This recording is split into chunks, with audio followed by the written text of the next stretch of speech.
Voilà, il est 12 heures. Donc, je vais commencer. Je vous remercie de votre participation à ce webinaire. Je vais commencer par vous faire mon exposé qui va durer 15 à 20 minutes. Et puis, si vous avez des questions, j'y répondrai ensuite. Si des questions vous viennent pendant mon exposé, n'hésitez pas à les poser, à les poser dans la fenêtre de questions-réponses. Voilà, donc le sujet aujourd'hui, si vous avez un problème pour voir mon écran ou si vous avez un problème de son, n'hésitez pas à l'exprimer par toujours la fenêtre de questions-réponses. Donc le sujet aujourd'hui, c'est prospection inbound dans un contexte éditeur de logiciels. Alors peut-être cette appellation prospection inbound a pu vous interpeller parce que prospection, ben, c'est plutôt un langage commercial, alors que inbound, c'est plutôt un langage marketing. Et donc nous, on a voulu mixer un peu les deux pour parler de prospection inbound. Donc vous allez très rapidement comprendre qu'est-ce qu'on veut dire par prospection inbound dans l'exposé que je vais vous faire. Mais ça concerne les commerciaux. Donc, ce que je vous propose en termes d'agenda, c'est d'abord de faire des constats, de parler des défis des commerciaux dans un contexte éditeur de logiciels, de présenter cette démarche de prospection inbound, de conclure, et ensuite de répondre à vos questions. Alors pour le constat, le constat, c'est pas nouveau, c'est l'évolution du comportement d'achat en B2B avec le digital et la suprématie de l'Internet dans le processus d'information. Quand on regarde le cycle d'achat, à partir du moment où un client potentiel a un problème, il va faire des recherches tout seul sur Internet et va faire intervenir un prestataire potentiel beaucoup plus tard que ce qu'il ne le faisait avant dans sa démarche d'achat, parce qu'il a toute l'information disponible, il peut se faire une idée sur le problème et les solutions qui permettent de le résoudre en consultant Internet, en discutant avec ses collègues. Et donc, il y a plein d'études qui démontrent cette évolution du comportement d'achat où on va avoir des clients qui sont beaucoup plus informés, on va être face à des prospects qui vont être beaucoup plus informés, beaucoup plus autonomes. Donc, ça, c'est un constat que tout le monde a fait et qui est totalement vrai et vérifié. Ça va à l'encontre un peu de cette nécessité de vendre la valeur pour un logiciel. Hein. Pourquoi? Parce qu'un logiciel, ben, c'est une offre, ça a une proposition de valeur qui émane de la recherche qu'a fait l'éditeur et de l'expérience qu'il a avec ses clients, et puis qui correspondent donc aux bonnes pratiques pour exécuter tel ou tel process dans une entreprise. Et donc, la démarche de vendre la valeur va consister à justement aller chercher un client non pas sur son besoin, mais sur son problème, de façon à l'aider à exprimer son besoin. Et donc, dans une démarche de vente éditeur de logiciels, l'idée, c'est pas d'adapter votre proposition de valeur au besoin qui est exprimé par le client, mais de faire évoluer le besoin tel qu'il est pressenti par le client vers votre proposition de valeur, c'est-à-dire avoir cette démarche-là, c'est-à-dire faire évoluer le besoin. Et pour ça, il faut aller le chercher sur le problème. Et donc, ça met de la complexité dans la vente de logiciels ou d'applications SaaS. Et cette complexité, il y a d'autres éléments qui font cette complexité. Par exemple, le fait que ça soit intangible. Hein. Qu'est-ce que c'est qu'être intangible? C'est le client va constater le résultat effectif qu'il va obtenir avec votre application après avoir acheté et installé dans son environnement et intégré dans son environnement, dans ses process à lui. C'est ça qui fait que c'est intangible, contrairement à un produit physique qui a des caractéristiques précises où avant l'achat, on sait ce à quoi on va pouvoir, quel résultat on va obtenir. La complexité aussi, c'est que ce soit un logiciel ou une application SaaS, ça engage dans le temps, même si contractuellement on n'engage pas le client sur une longue durée, malgré tout, il y a un effort de changement important à effectuer pour prendre en compte la valeur d'un logiciel et donc ça engage dans le temps nos clients. Troisième point qui fait que cette vente est complexe, c'est innovant. Enfin, il y a une partie en tout cas qui est innovant. Hein. Être innovant, je rappelle que c'est faire.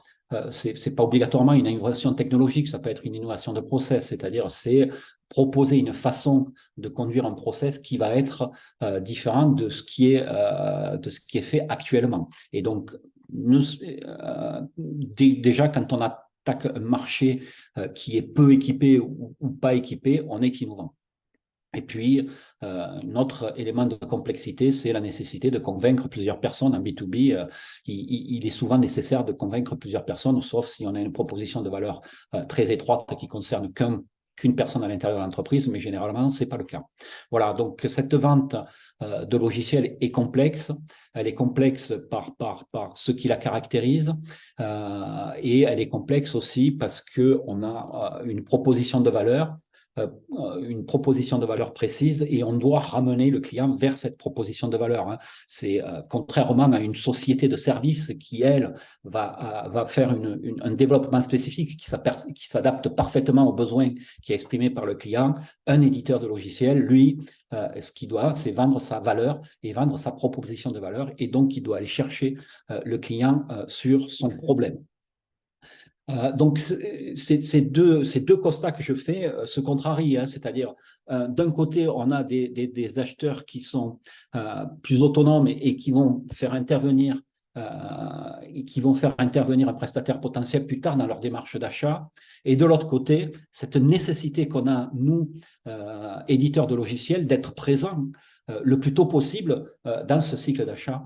Donc, ça se contrarie un petit peu et du coup, ça génère des défis pour les commerciaux. Ce défi, c'est des besoins de nouvelles méthodes qui vont permettre de générer plus d'opportunités commerciales et d'accélérer le taux de conversion. C'est cette nécessité dont je parlais tout à l'heure d'évangéliser. Évangéliser, c'est faire évoluer un client d'un problème vers un besoin, ce prospect, afin de pouvoir l'engager. Et une autre nécessité dont je n'ai pas parlé, c'est qu'il faut être reconnu par le prospect comme étant un expert. Hein, c'est-à-dire qu'à partir du moment où on va rentrer en contact one-to-one avec un prospect, il faut pour qu'on ait l'écoute de ce client, il faut qu'on soit considéré comme un expert. C'est-à-dire, quoi qu'il se passe ensuite, qu'on lui vende quelque chose ou pas, il faut qu'on lui apporte quelque chose par notre expertise.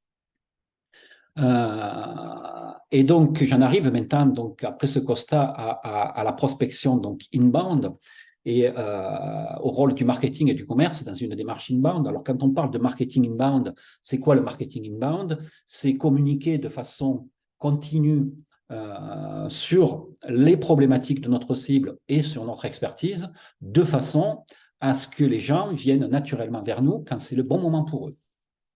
Et donc, le marketing, lui, avec ses contenus marketing, qui sont des contenus d'experts, il va adresser la cible de façon segmentée avec des contenus marketing dans l'objectif de générer du lead, ce qu'on appelle du lead marketing, c'est-à-dire de la demande entrante, soit quelqu'un qui va télécharger un contenu, soit une demande de démo.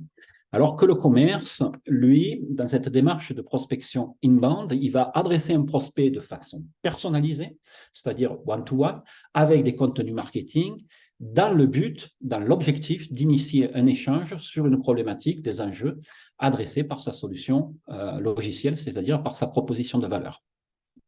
Et ça se complète, c'est-à-dire qu'on va voir que cette démarche de prospection inbound est une démarche qui va avoir pour conséquence d'aligner un peu plus le marketing et le commerce dans une entreprise. Si je regarde maintenant un peu le cycle de vente où à quel moment le commercial va intervenir en s'appuyant sur ses contenus marketing, ben donc là, j'ai représenté le cycle de vente en partant du lead.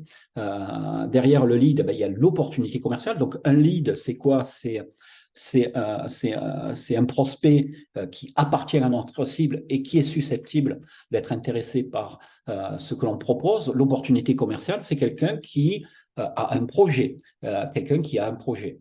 Et donc, la phase d'après, c'est la qualification et la signature. Et donc, où va intervenir cette interaction cette interaction avec des contenus au niveau commercial? Ça va être entre le Sales Qualified Lead et l'opportunité commerciale, qui peut être un temps long, hein, et c'est souvent ce qui fait la majeure partie de la durée du cycle de vente. Après, il peut y avoir du temps qui se fait, mais la majeure partie se fait là. Et donc, on va, au travers de contenus marketing, avec des contenus marketing, on va commercialement adresser nos leads pour les faire évoluer vers une opportunité commerciale. Donc, cette évolution que l'on propose des méthodes de prospection, ben, c'est adopter une nouvelle approche pour interpeller, pour interagir avec des prospects dans un but de les influencer et de les accompagner dans leur processus d'achat à l'aide de contenus d'experts, autrement que les contacter, de faire du cold calling. Autrement que de faire du cold calling, c'est-à-dire en les adressant au travers des réseaux sociaux ou par email avec des contenus d'experts et en mettant une personnalisation. Donc, cette prospection inbound va permettre de compléter la prospection outbound, c'est-à-dire le call par une démarche prospective efficace, d'établir des contacts humains au travers d'une approche personnalisée du prospect, de travailler l'évangélisation et d'essayer de rentrer plutôt dans le parcours d'achat du prospect et de l'accompagner dans son processus d'apprentissage vis-à-vis du problème sur lequel il est confronté.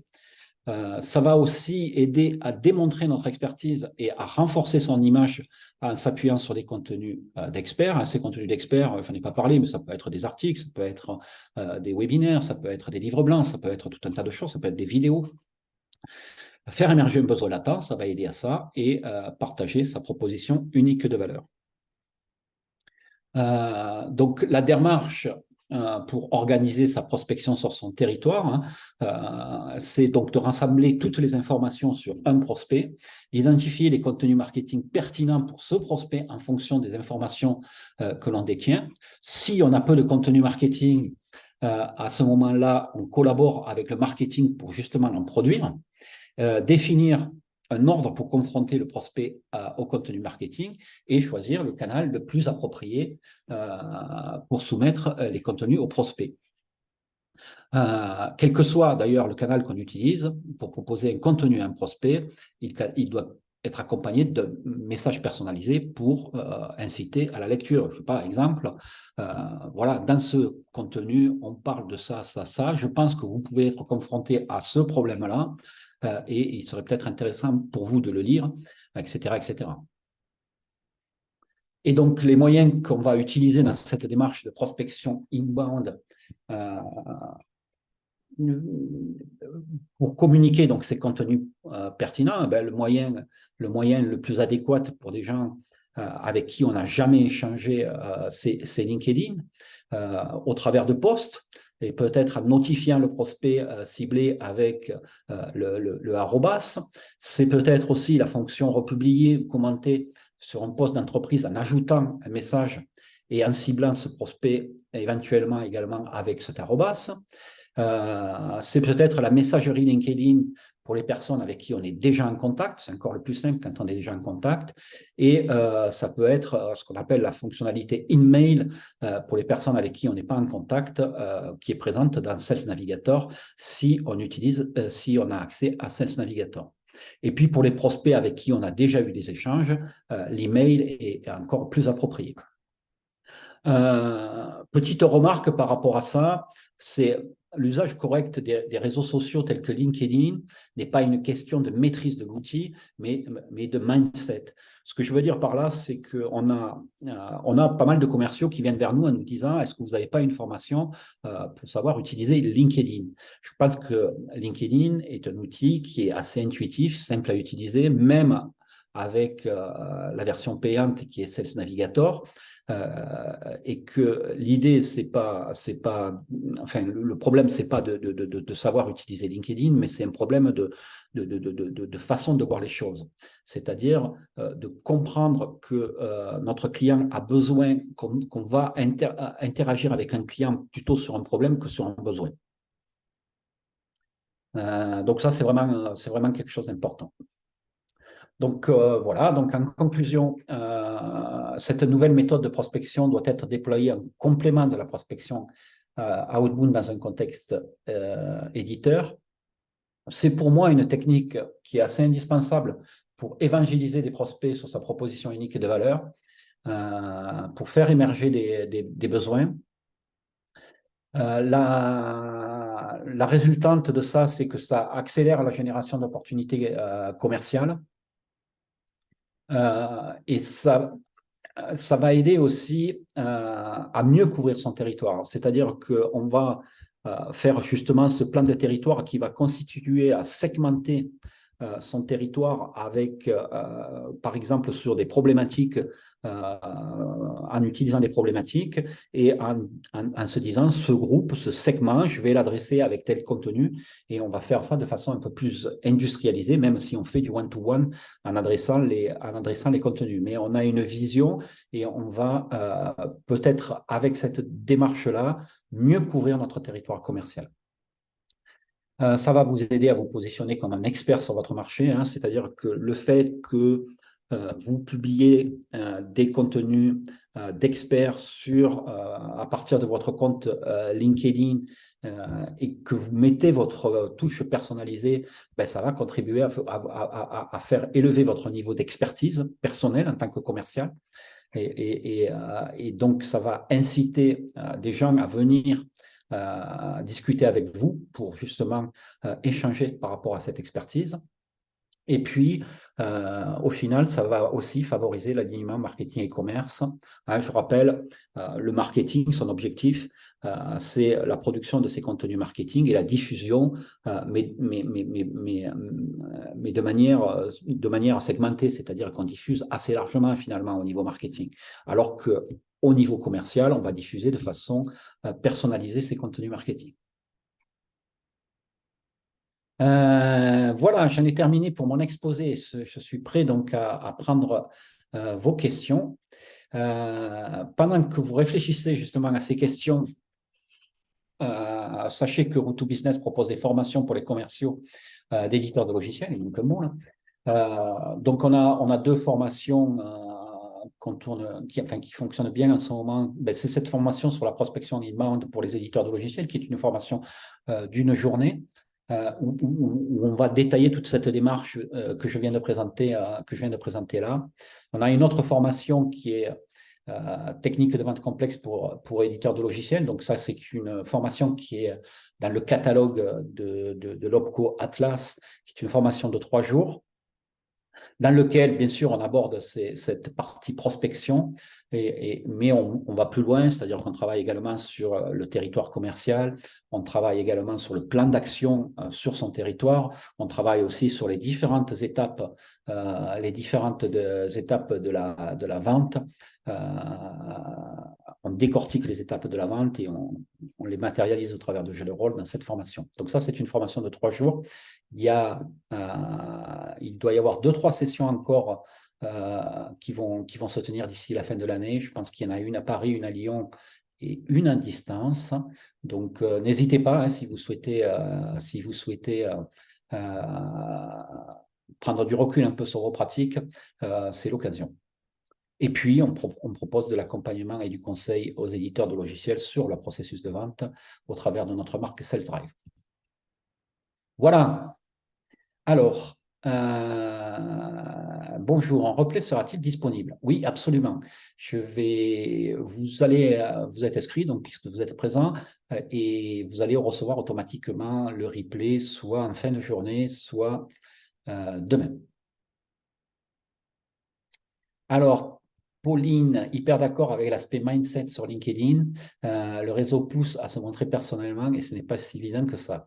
Même si on veut faire de la conquête. Oui, bon, ouais, cet aspect mindset, moi, je le constate dans chez tous les éditeurs chez qui j'interviens.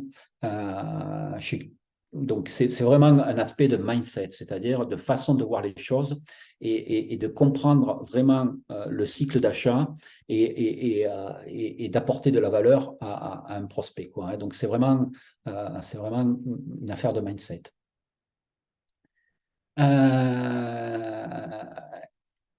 Quelle bonne pratique pour le lancement d'un nouveau logiciel qui s'adresse à des TPE, des canaux de communication à privilégier? Alors, qui s'adresse à des TPE, après, ça dépend. On va avoir des TPE donc, canaux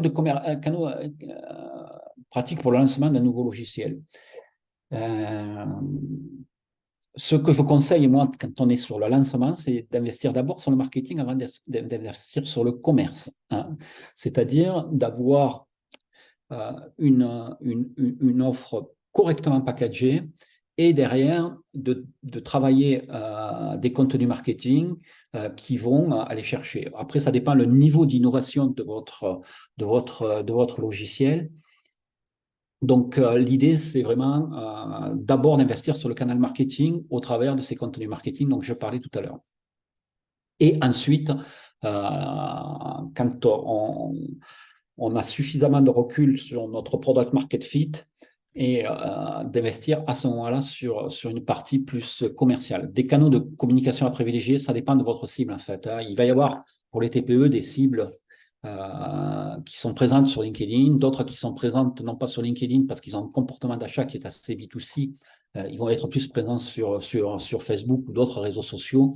Donc ça dépend de qui est cette cible de TPE, quelle est plus précisément cette cible de TPE, est-ce que c'est des commerçants, est-ce que ce sont des entreprises de services, etc., etc. Donc ça dépend de ça, mais globalement, je pense que quand on démarre un nouveau logiciel, il vaut mieux investir sur le marketing en premier que sur le commerce. Je fais cette remarque parce qu'il y a des fois des gens qui font l'inverse et ça se résume par un échec d'embauche de commercial, quoi.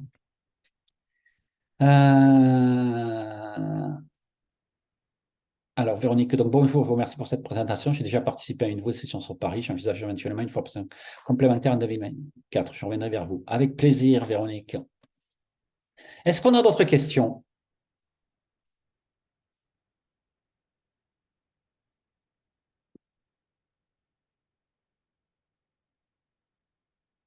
Bon, j'étais un peu plus rapide que ce que j'avais prévu sur ce. Alors, quelle stratégie pour la vente de logiciels SaaS pour le secteur public? Alors, le secteur public, c'est un peu particulier. Après, ça dépend un peu l'enveloppe de enfin, qu'est-ce que coûte votre logiciel SaaS, parce qu'ils sont tenus donc au code des marchés publics et donc aux appels d'offres. Après, il y a des bypass et notamment des gens qui référencent comme l'UGAP. Donc, une stratégie pour la vente de logiciels SaaS pour le secteur public. Si votre logiciel SaaS... Alors, le secteur public, ils sont plus à l'aise avec des budgets d'investissement que des budgets de fonctionnement. Et le SaaS, qui correspond à un abonnement, passe plutôt normalement sur des budgets de fonctionnement. Et ça, ils ne sont pas très à l'aise avec ça. Et ils sont plus à l'aise avec des budgets de fonctionnement. Donc, c'est pour ça, d'investissement, pardon. C'est pour ça qu'on fait des packages sur peut-être 2-3 ans et on vend one shot pour 2-3 ans. Voilà, donc si dans ce process d'achat qui est lié au marché public, vous êtes contraint donc à l'appel d'offres, hein, c'est-à-dire à la procédure des marchés publics, d'achat des marchés publics, à ce moment-là, il faut produire des contenus marketing qui vont avoir pour objectif d'aider votre cible à exprimer le besoin, et c'est-à-dire à rédiger leur appel d'offres. Donc là, il y a toute une démarche qui peut être réfléchie par rapport à ça, hein. Euh, voilà la réponse que je peux vous faire avec le peu que je sais sur votre positionnement. Ouais. À creuser. Vous pouvez revenir vers moi, hein, si vous voulez, si vous voulez creuser un peu, vous pouvez m'envoyer un petit email. Je vais vous mettre mon adresse email dans le chat. Euh, tac, je vais mettre.